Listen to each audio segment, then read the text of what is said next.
If you're trying to conceive and feeling overwhelmed with fertility advice, then this podcast is for you. Welcome to Don't Tell Me to Relax, your fertility podcast and antidote to unhelpful fertility information. I'm Hannah, a fertility acupuncturist, teacher and campaigner for better fertility education. This podcast aims to empower and inform you about your menstrual cycle and fertility. It's basically all that information you didn't get in sex ed at school, with the aim of improving your understanding of your reproductive health and optimizing your fertility.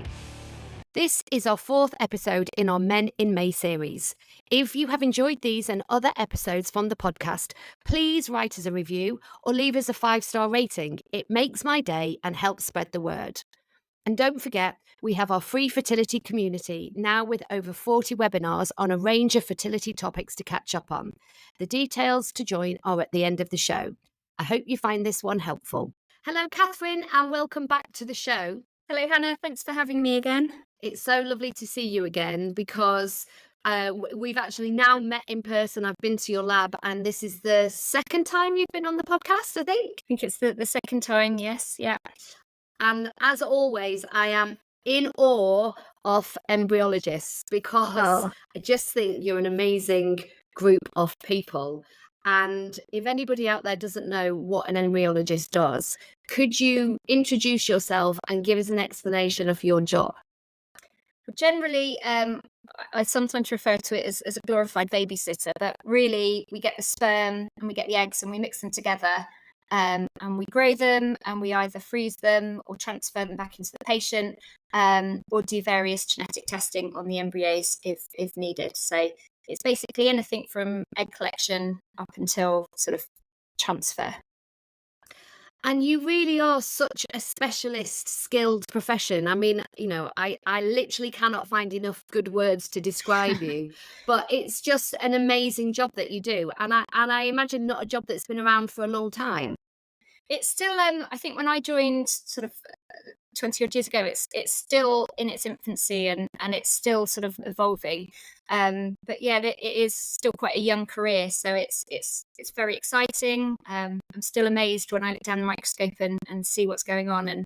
And I think the scientists, the embryologists as a whole, are all sort of quite fascinated by what goes on. So, and that is actually why I've asked you, and you very kindly agreed to come on the podcast again, because this is going out as part of the Men in May series. And the reason that you're so well placed to talk to us is that you spend a lot of time looking at sperm, semen, the whole shebang, and you obviously know a lot about it. So I thought it would be really useful to hear what you've got to say, because it's something that obviously you're working with all the time. So let's sort of start at the beginning. So in your eyes, what does healthy semen look like? So a healthy semen sample has to be sort of the right consistency and the right colour.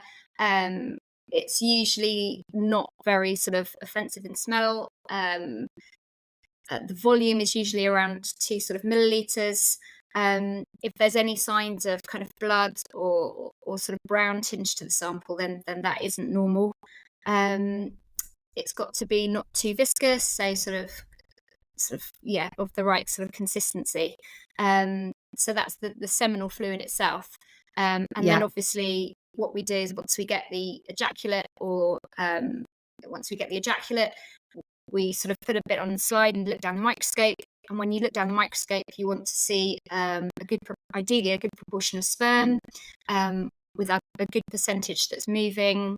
The sperm needs to be moving sort of forward in the right direction and generally sort of be the right kind of shape and morphology. And so when men come into your clinic, so let's say, can you talk us through just step by step in case anybody is about to go through this or they might be thinking about this in the future, what actually happens on the day of creating embryos for the man and for the woman? So how does the whole process work? Because when I came into your lab, I could not believe the organization that happens. It blew my mind. So from a patient perspective, what's happening? So from a patient perspective, timing is key in IVF. So we have to make sure that we get a sperm sample on the day that the eggs are collected, or we have a frozen sample for backup. I think quite often there's a lot of focus on the women and the drugs and the scheduling. And I think sometimes the men can get a bit forgotten. And obviously it's a really important part of the treatment. So the man will usually be called down by the embryologist and put in a special room that's designed for production. The man will produce a sample via masturbation and then place the sample usually in some sort of a hatch or in sort of give it back to the embryologist once that's done. What's really important to remember is if a man feels that he's going to have any problems producing a sample on the day, if he's nervous about it, it's really important that he talks to his embryology team before the day of egg collection, because it's a really difficult situation if on the day there is a bit of stage fright and the man can't produce a sample, because obviously then the only option then is to freeze the eggs. In that situation, we can freeze a sample beforehand, and it quite often just takes off any pressure from the man. So do reach out to your embryology team if you feel that that's something that you might sort of suffer, and it's quite normal, and it does happen from time to time. So just bear that in mind. There must be so much pressure to ejaculate at a certain time on a certain day when you know there's been so much kind of preparation and treatment that's gone in for your partner, and then you have this job to do, and that must feel quite a lot to carry. I do feel really sorry for the men, because it is something that you just assume that men can do the drop of a hat whenever they need to. But when you see your wife or your partner in sort of a medical situation, and you know that they're about to go down for a surgical procedure, the pressures of that, along with the money that's spent, and just the pressure can really be take its toll, and it's really horrible to see men in a situation in the day where they just can't produce, and that is quite normal, and so I do really feel for the men in that situation.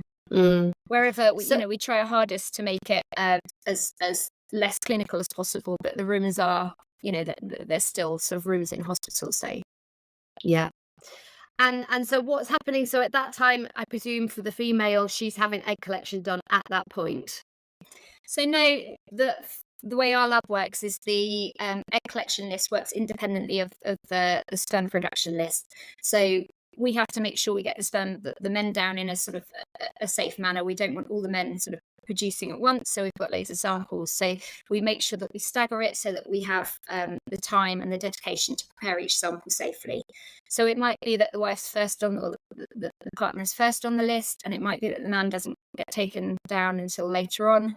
And that's quite fine. The sperm sample can happily sit there after it's been prepared for a couple of hours until we're ready to inseminate.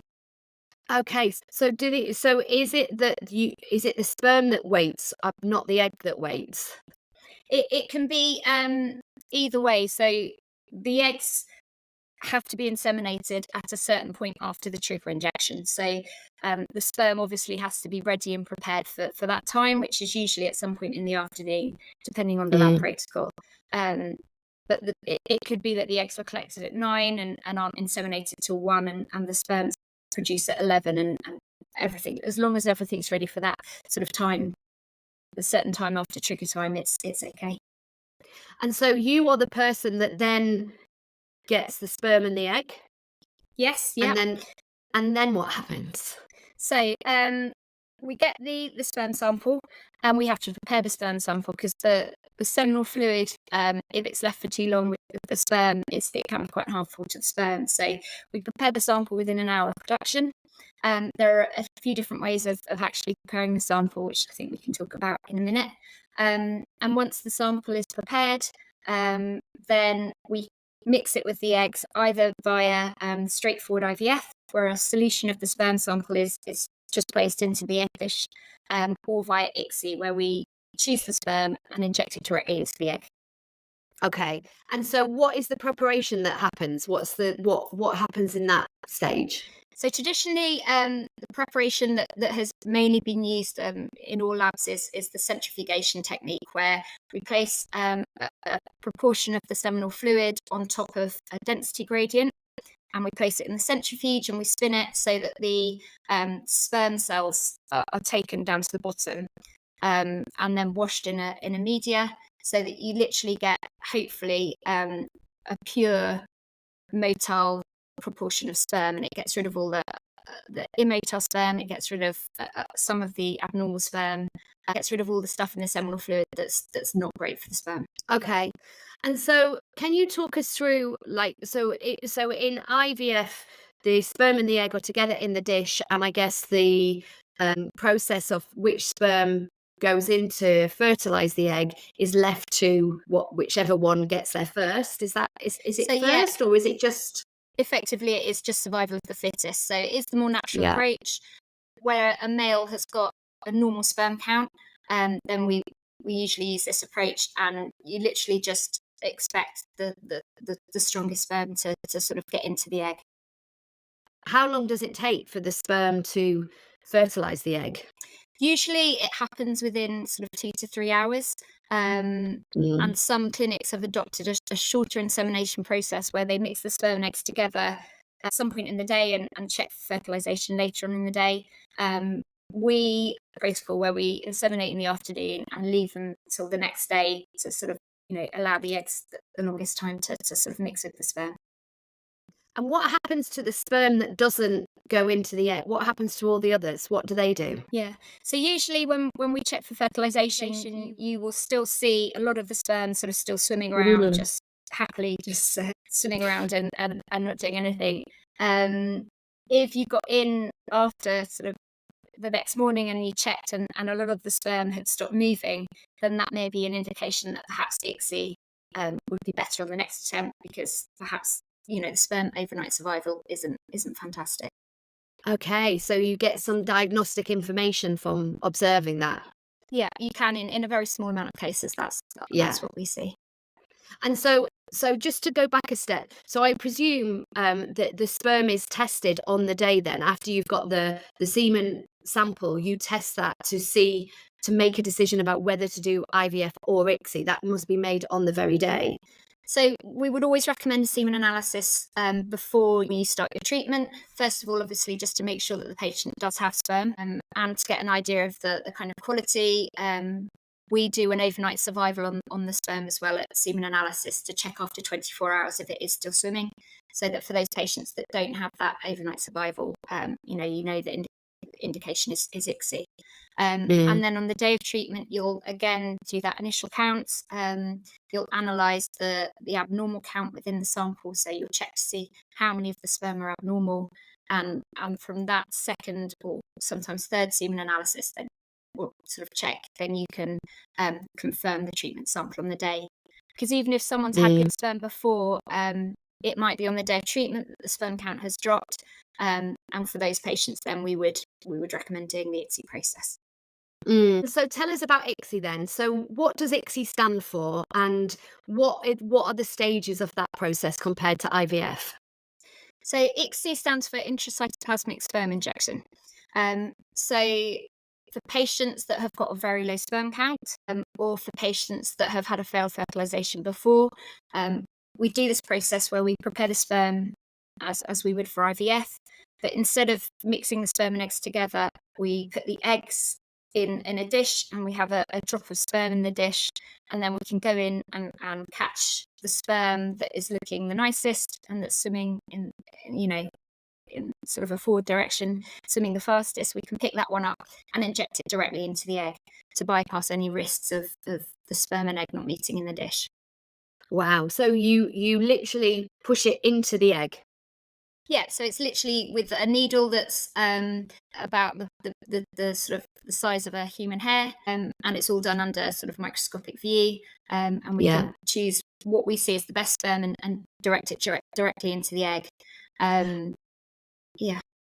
So you're choosing that, you're making that decision by eye, I guess. By eye, as I said, you look at the shape of the head, you look at the tail. You obviously want to select one that's just got one head and one tail. An abnormal sperm might have a big head, it might have neck defects, it might have two tails. So you want to try and avoid those sperm for injection. Occasionally, a male might have such a low sperm count that you know, you only have as many sperm as eggs, and then the selection process isn't so big. But ideally, you want to look for that sperm that's swimming the fastest and looking the prettiest. And so, in your years of being an embryologist, how many different samples do you think you've looked at? Goodness. And now I'll put you on the spot. I've never been asked that question. I thought I'd heard everything. You've tested me. I have no idea. I mean, on a good week, I could probably quite easily look at between 30 samples, I think. So Wow. And do you you need to see do a the lot maths. of, I presume you will see a lot of variation between them. Yeah, so, you know, ideally we want to see everyone with a good sperm count, but there are situations where we do ICSIs where we spend the whole afternoon sitting and looking for a couple of sperm. Yeah. And those cases are hard, and they're hard on your eyes, but, you know, they're actually the most rewarding when you do get fertilization the next day. And so I know this might be a bit, again, I'm putting you on the spot. In terms of success rates or outcomes, what is the kind of comparison of IVF and ICSI? So with a normal sample with IVF, you would aim for about 70% fertilization. Yeah. And with ICSI, if you're using, you know, a good sample, you would hope for the same kind of fertilization rate. Obviously, the fertilization rate will be lower when you've got a man that's got very low sperm counts.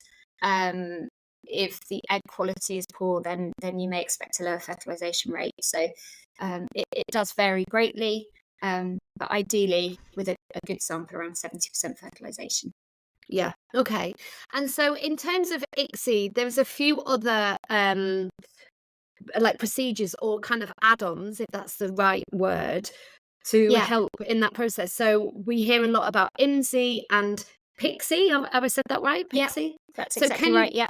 can you tell us what they are and what the advantages of using them? Yeah, so you're right. They're both classified as add-ons with the HFEA guidance. So PICSI is physiological ICSI, and basically in vivo, so when in sort of natural conception, the sperm binds to the egg using the hyaluronic acid that's on the egg. So a PICSI dish is just like a dish that has got a layer of this hyal on it. So the healthy sperm that have got the best sort of binding potential and stick to the dish. And you know that those are the ones that are the most mature and that have the best chance of fertilizing, and you can pick those up and inject those directly into the egg. INSI is intracytoplasmic morphological sperm injection, and it's basically very similar to ICSI, but you use a much higher magnification to sort of select the sperm. It's difficult to explain, but you can then see kind of vacuoles on the sperm head, and it's a bit like looking at the craters on the moon, sort of little vacuoles, and you want to try and select a sperm that has sort of little or none of these vacuoles on the head. For them, a technique's sort of like very similar to ICSI, but with just an extra step to them. And why would you use them? Like, in what cases? Is there anything specific that you would say, okay, let's try IMSI or PICSI with this? Yeah, so it's important to remember that PICSI is rated black on the HFEA traffic light system, so it shows that there isn't any evidence to show that it increases chances, and INSI is grey, which shows that there isn't enough evidence to show that it helps or doesn't help. In my opinion, I don't think either of them are going to decrease your chances. Some clinics do offer PICSI, we offer IMSI. For patients that have had perhaps recurrent implantation failure or have had a poor blastocyst development rate, IMSI can also be used for patients that have got high DNA fragmentation as well. So for those patients that perhaps have tried ICSI or have a specific history, clinics are showing that we think that it is beneficial for those particular group of patients. So, as you mentioned, DNA fragmentation, which is, you know, a hot topic. Yes. Tell us, like, you can't tell us about DNA fragmentation, because I'm right in that you can't look at sperm and evaluate the extent to which there is DNA fragmentation. Like, what do you think from your side as somebody who looks at sperm all day, every day? Well, not every day, but we have days off. So in the same with eggs, we can look down the microscope and we can visually assess what we think is the nicest sperm, or we can visually assess whether we think the eggs, look like good quality, but we can't see what's going on at a genetic level. So the DNA fragmentation, for those that are unaware of what it is, it's the way that the DNA is packaged within the sperm head. And someone with a high DNA fragmentation, the sperm, the DNA isn't packaged as well as it should be, and those patients have got a higher chance of miscarriage, and a lower chance of a healthy live birth at the end of the IVF process. So does that answer your question? Yeah.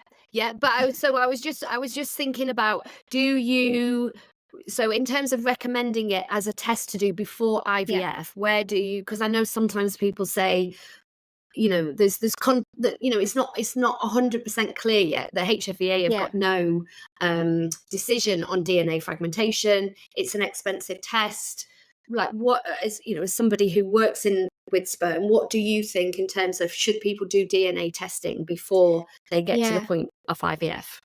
That's a good question, and I think it's very hard there's a fine line between sort of running all the tests that you need to do as an IVF consultant or a clinician, and then running too many and obviously sort of charging the patient for a lot of extra tests that perhaps weren't necessary. I think it really is just a case dependent sort of situation. If you've got sort of a young patient that's got a tubal factor, then perhaps it wouldn't be something that would be recommended straight away. Equally, if you've got someone that's had a couple of miscarriages, then those kind of patients probably would benefit from having a DNA fragmentation test prior to treatment. Okay, so the other test that I hear a lot about is the Zymot test. So can you tell us what that is and why you would use that? So the Zymot test is a way of preparing the sperm sample without using that centrifugation process that we talked about earlier. The centrifugation process may not be good for patients that have got high DNA fragmentation. So basically, the Zymot slide is like a slide that you put your seminal fluid into, and the sperm then swim through a membrane. And the idea of it is that it hopefully gives you a fraction of sperm that have got the lowest DNA fragmentation. So it's something we do offer. I know quite a few clinics are offering it now. It's actually a really nice way to prepare the sperm sample anyway. So that's another sort of technique that we could use to help limit the impact of DNA fragmentation. So that's specifically, so in terms of when you recommend that for people who've got high levels of DNA fragmentation? Yes. Yeah. Ah, interesting. And do you think that will become more common, that test, in the future? Do you see it going that way? Yeah, I hope so. I think that obviously it goes hand in hand with trying to get to the root cause of why the DNA fragmentation is high, and hopefully helping the male patient get that DNA fragmentation lower. I don't think it's an immediate sort of remedy for the DNA fragmentation, but it is a good non-invasive technique that we can use to help, along with other things, lower that DNA fragmentation. How long have you been an embryologist, Catherine? 20 years. 22 years? Over 20 years. Okay, so Catherine, in your 20 years of being an embryologist, I guess we hear a lot, don't we, about sperm is, like sperm rates are declining, like male fertility is declining. And there's been a lot of kind of, papers and books published about this kind of, massive decline. Is that something in your 20 years that you have noticed? Have you seen that in your clinic? It's probably, I think the proportion of people having ICSI is probably a bit higher than it was when I started. Bear in mind, when I started, ICSI really had only been around for sort of 10 years. So ICSI is a relatively new technique. But there are other things to factor in with why sort of people are having ICSI. There's people that have had a vasectomy. There probably is a higher incidence of second sort of families now. So perhaps I have seen a bit of decline, but the decline, I think, is mainly over the last sort of 100 years. So it's probably 20 years not been such a massive kind of impact as it has been over the last 100 years. So you don't see huge changes? I don't think so. I don't think so. No. No. And in terms of lifestyle, do you see the impact of positive lifestyle or lifestyle changes on couples or people who come through your clinic? So the important thing to remember about the lifestyle changes is that it may not have a direct impact on your sperm count. It may increase your sperm count slightly, but what it is making a massive impact on is that DNA fragmentation, which we can't see down a microscope. So an important point to put across to patients is, the male might have tried really hard to sort of improve his lifestyle, take his supplements, reduce his alcohol intake. And I don't want them to feel disheartened if on the day of egg collection, their sperm count doesn't look like it's changed or is any better, because you can guarantee that on a sort of, hopefully on a DNA level, it should have had a positive impact. So that's really important to remember. Yeah, that's really helpful. Thanks. And last question. So, if someone's listening to this, and we were just talking about it at the beginning, in terms of that kind of that pressure to give their sample on the day, or sort of prepare for giving their sample and prepare for that sort of day of egg collection and sample giving. What are your kind of top tips that you would give to a man or a couple kind of thinking about what they're going to do when they go through their treatment cycle? So it's one thing to consider is sperm take around 12, 13 weeks to sort of be produced. So anything that you've done 12 or 13 weeks ago is going to impact on what you're doing now. So, try and have that healthy sort of lifestyle at least 3 to 4 months before you embark on a IVF cycle. We would recommend making sure that you have that 2 to 3 days abstinence. So make sure you haven't ejaculated 2 days before your egg collection, but equally make sure that your abstinence period isn't longer than sort of 5 days maximum, because that can also have an impact on the quality of sperm. I think, as I said, it's really important if you think that you are going to have any problems producing on the day to make sure that you do have that sample frozen before, because it is heartbreaking when we have couples that don't manage to get a sperm sample on the day. And just try and relax. I think it's a really stressful process. So just try and relax and sort of be kind to each other, I think. Yeah. What about drinking fluid? What about being well hydrated? Do you think does that have an impact on an actual sample? Yeah, I mean it's all sort of linked. So it is really important that you stay hydrated. And drink lots of fluids sort of generally throughout that 3 months. One question we get asked a lot about is alcohol and alcohol consumption. You can see that people with high alcohol consumption have got an effect on sperm count. But I think it's always really useful to think that, if your partner goes out for one drink and has that to relax, and that's his way of coping with the stress, then equally, that's not going to do any harm once in a while. Don't give them too much of a hard time about your beer here and there as well. Yeah, that's good advice. Balance. Everything is about balance. It's all about moderation, isn't it? So. Yeah. If you've enjoyed listening to this and want to find out more, then come and join my free community in Facebook. We have loads of resources. You can catch up on all our previous webinars and be the first to know about forthcoming events. To sign up, just follow the link in the show notes. And if you'd like to work one-to-one with myself or one of the team, then please see our website, hannahpern.com, where you can book in directly or organise a discovery call to find out how we can support your fertility and your reproductive health.